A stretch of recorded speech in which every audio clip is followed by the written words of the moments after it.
1 ദിനവൃത്താന്തം അധ്യായം 10. ഫിലിസ്ത്യർ ഇസ്രായേലിനോട് യുദ്ധം ചെയ്തു. പിന്തിരിഞ്ഞോടിയ ഇസ്രായേല്യർ ഗിൽബോവ മലയിൽ വെച്ച് വധിക്കപ്പെട്ടു. ഫിലിസ്ത്യർ സാവൂളിനെയും പുത്രന്മാരെയും പിന്തുടർന്ന് ജോനാഥാൻ, അബിനാദാബ്, മെൽക്കിഷുവ എന്നിവരെ വധിച്ചു. സാവൂളിനു ചുറ്റും യുദ്ധം രൂക്ഷമായി. വില്ലാളികൾ അവനെ അമ്പെയ്ത് മുറിപ്പെടുത്തി. സാവൂൾ തൻ്റെ ആയുധവാഹകനോട്, ഈ അപരിച്ഛേദിതർ എന്നെ അപമാനിക്കാതിരിക്കാൻ വാളൂരി എന്നെ കൊല്ലുക എന്ന് പറഞ്ഞു. ഭയചകിതനായ ആയുധവാഹകൻ അത് ചെയ്തില്ല. സാവൂൾ തൻ്റെ വാളെടുത്ത് അതിന്മേൽ വീണു. സാവൂൾ മരിച്ചെന്ന് കണ്ട് ആയുധവാഹകനും വാളിന്മേൽ വീണു മരിച്ചു. അങ്ങനെ സാവൂളും 3 മക്കളും കുടുംബം മുഴുവനും ഒരുമിച്ച് മരിച്ചു. സൈന്യം പലായനം ചെയ്തെന്നും സാവൂളും പുത്രന്മാരും മരിച്ചെന്നും കേട്ടപ്പോൾ താഴ്വരയിൽ വസിച്ചിരുന്ന ഇസ്രായേല്യർ തങ്ങളുടെ നഗരങ്ങൾ ഉപേക്ഷിച്ച് ഓടിപ്പോയി. ഫിലിസ്ത്യർ അവിടെ വാസമുറപ്പിച്ചു. അടുത്ത ദിവസം കൊല്ലപ്പെട്ടവരെ കൊള്ളയടിക്കാൻ ഫിലിസ്ത്യർ വന്നപ്പോൾ സാവൂളും പുത്രന്മാരും ഗിൽബോവ മലയിൽ മരിച്ചു കിടക്കുന്നത് കണ്ടു. അവർ അവൻ്റെ വസ്ത്രം ഉരിഞ്ഞു, തല വെട്ടിയെടുത്തു, ആയുധങ്ങളും കരസ്ഥമാക്കി. തങ്ങളുടെ വിഗ്രഹങ്ങളെയും ജനത്തെയും ഈ സദ്വാർത്ത അറിയിക്കാൻ ദൂതന്മാരെ അയച്ചു. അവൻ്റെ ആയുധങ്ങൾ അവർ തങ്ങളുടെ ദേവന്റെ ക്ഷേത്രത്തിൽ സമർപ്പിച്ചു. ശിരസ് ദാഗോന്റെ ക്ഷേത്രത്തിൽ തൂക്കിയിട്ടു.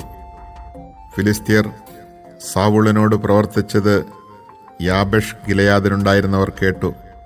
അവരിൽ ധീരന്മാരായവർ ചെന്ന് സാവൂളിൻ്റെയും മക്കളുടെയും മൃതദേഹങ്ങൾ യാബേഷിലേക്ക് കൊണ്ടുവന്നു. അസ്ഥികൾ യാബേഷിലെ ഓക്കുമരത്തിൻ്റെ ചുവട്ടിൽ സംസ്കരിച്ചു. അവർ 7 ദിവസം ഉപവസിച്ചു. അവിശ്വസ്തതയാണ് സാവൂളിൻ്റെ മരണത്തിന് കാരണം. അവൻ കർത്താവിൻ്റെ കൽപ്പന ലംഘിക്കുകയും ആഭിചാരകന്മാരുടെ ഉപദേശം തേടുകയും ചെയ്തു. സാവൂൾ കർത്താവിൻ്റെ ഹിതം അന്വേഷിച്ചില്ല. അവിടുന്ന് അവനെ വധിച്ചു. രാജ്യം ജെസ്സയുടെ മകൻ ദാവീദിനെ ഏൽപ്പിച്ചു. Chapter 10. Now the Philistines were at war with Israel. The Israelites fled before the Philistines, and a number of them fell slain on Mount Gilboa. The Philistines pressed hard after Saul and his sons. When the Philistines had killed Jonathan, Abinadab, and Malchishua, sons of Saul, the whole fury of the battle descended upon Saul. Then the archers found him and wounded him with their arrows. Saul said to his armor-bearer, "Draw your sword and thrust me through with it, that these uncircumcised may not come and maltreat me." But the armor-bearer in great fear refused. So Saul took his own sword and fell on it. And seeing him dead, the armor-bearer also fell on his sword and died. Thus, with Saul and his 3 sons, his whole house died at one time. When all the Israelites who were in the valley saw that Saul and his sons had died in the rout, they left their cities and fled. Thereupon the Philistines came and occupied them. On the following day, when the Philistines came to strip the slain, they found Saul and his sons where they had fallen on Mount Gilboa. They stripped him, cut off his head, and took his armor. These they sent throughout the land of the Philistines to convey the good news to their idols and their people.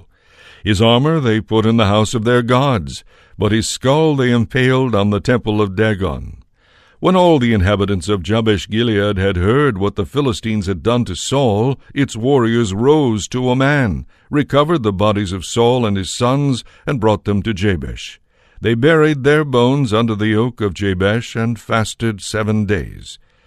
Thus Saul died because of his rebellion against the Lord in disobeying his command, and also because he had sought counsel of a necromancer, and had not rather inquired of the Lord. Therefore the Lord slew him and transferred his kingdom to David, the son of Jesse.